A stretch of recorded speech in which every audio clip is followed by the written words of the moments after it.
Hi YouTube. So, not a scripted video. I don't like doing scripts for stuff, but there is a story I tend to do. There's a joke I do on stage where I talk about buying a house, and there's this section where I describe the idea that I was told I didn't spend enough money on food to get a credit rating. Now, it's a bit of a classic thing that comedians will make up parts of the story or embellish parts of the story of a story to increase comedy value, but that aspect of my life is, and for that joke, was entirely accurate. I went to the mortgage advisor and had to go through my finances to determine if I could get a good credit rating, which would then determine if the bank would lend me money. And so we were going through everything, and at that point I didn't need to eat much. I would nap for 2 meals a day. I'd have 1 meal a day.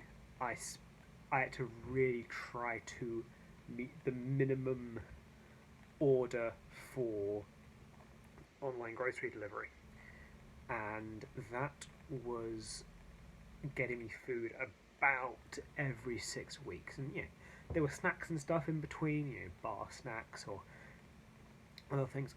So I told the mortgage advisor I spent about £100 a month on food. To me, that seemed pretty accurate.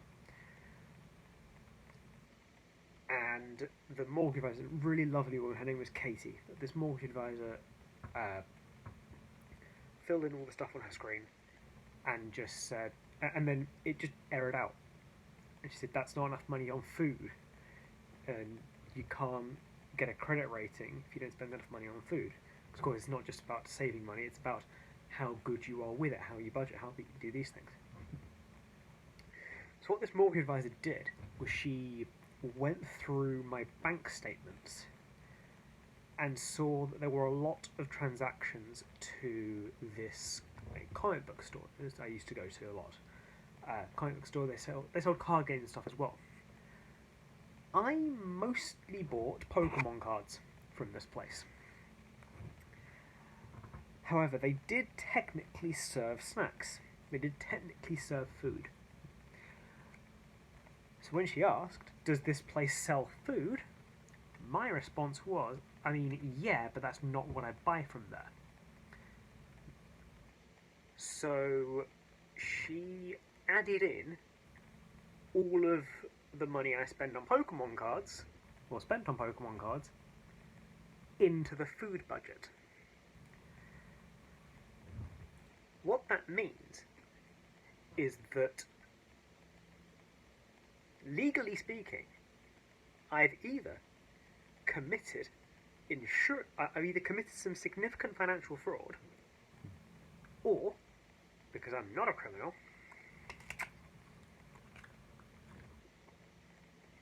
I have to use Pokemon card every now and then, just so it's legally food. Now, a couple of things I've learned from doing this, because I've been doing this for a little over 5 years in 5 days from the recording of this video.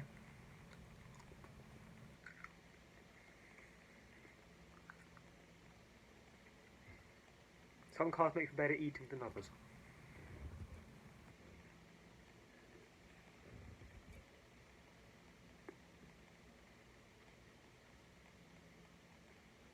Now, this one's a Bellsprout card from a number of sets ago. When I got the card, I probably could have told you what set it was, but I don't remember now. But when I do the joke on stage, I tend to try and get some kind of food-based Pokemon card. So the ice cream one, the Vanillux specifically, or Vanillite. One time, I tried using Slurpuff because it's candy floss. Problem is that this specific Slurpuff, and you can see my teeth marks in it, this is a foil, this is a shiny card. They don't chew so well.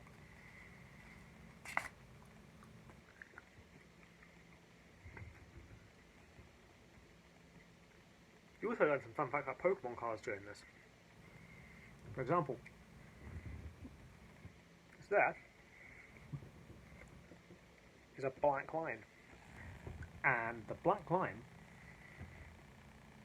doesn't show up in a fake card.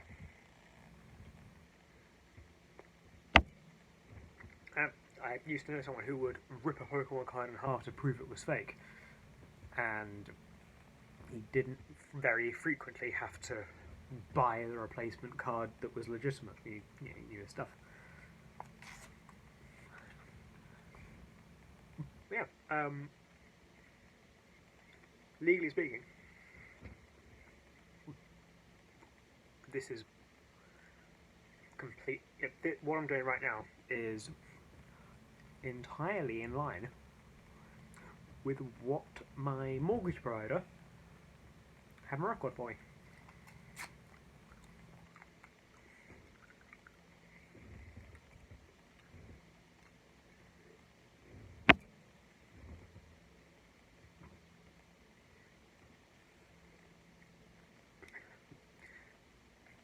And trying to get into the YouTube thing a bit more, I do plan on doing, like, when I start getting into a better rhythm with it, doing a video which is a joke, and then at one point in the week, and then later on in the week, do like a breakdown of the joke. For those who've seen my show Blood and Sorbet, links in the. So I've got a couple of uploads of it on the channel. I've got the penultimate section of that is drawing this big list out of my pocket, which was the only parts of that aren't true word for word. Was I didn't actually do a power slide across the estate agent's floor, but I did talk about doing that. But yeah, the whole thing about eating a Pokemon card.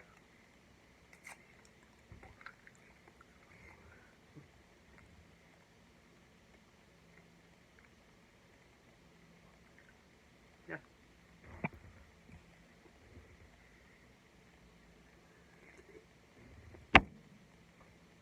So I guess that's a take-home message for any Pokemon fans in the audience who are looking to try and settle down, get a house, do that whole thing, which is if you're struggling with your credit rating,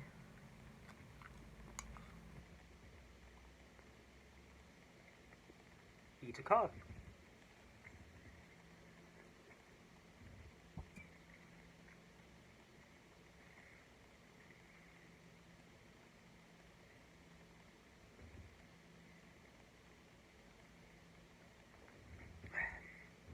And no, they are not tasty. They taste exactly as bad as you think they do. And no matter what anybody says, different colour cards do not have different flavours. It is just a very bland cardboard mess. That's all YouTube. Yeah, have a great day.